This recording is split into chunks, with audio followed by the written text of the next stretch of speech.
problem. It's not my problem. My first role in AIESEC was as an exchange coordinator in OGX, but I learned to live the AIESEC way after I was on the organizing committee for the national conference. After that, I became team leader OGX and then went on to become vice president OGX.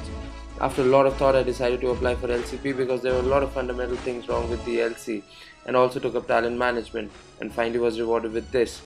I started off with less than 10 members and AIESEC Kochi ended up with more than 40 members. There hasn't been a better experience till now. Led by the professor, the members of AIESEC Kochi were committed and highly motivated to participate in solutions for the common good as a whole, and I also got to see how AIESEC really works. And apart from that, I felt completely at home in Kochi. Dhruv Dugal is the passionate leader who has inspired and defined my ambition to lead by example and outlive his legacy as his successor. I know what it takes to build an LC, I know what it takes to build leaders, and AIESEC Kochi right now has a team of some brilliant individuals.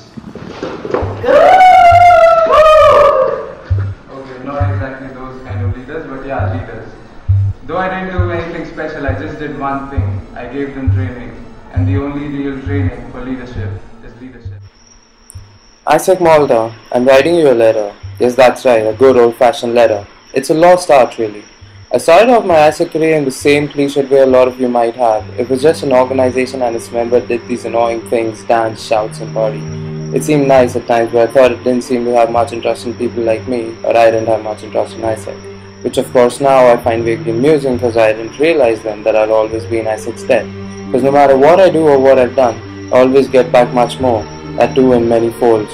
And so I cruised along, doing my thing, acting the fool, not really understanding how being an AIESECer truly changes you, but I gave it a shot, because I was curious. I don't remember the exact moment everything changed, I just know that it did. 1 minute I was impenetrable and just happy with what I was doing. But then I realized and I understood everything is falling around me and so am I, because I'm not doing anything about it. Where was I going exposed to the elements, and then I discovered what true leadership is. This has been the most profound, intense and the craziest experience of my life. As a member of AIESEC Kochi, I made a decision to stand up for my local committee and correct what I thought was wrong. I did achieve that. More than 300% growth in terms of members, leadership opportunities, best in terms of quality in the country and a great leadership pipeline. But I never thought that I would be the one corrected and improved. When I flash forward, my heart jumps because I have a vision. But before that, I have a few questions for you.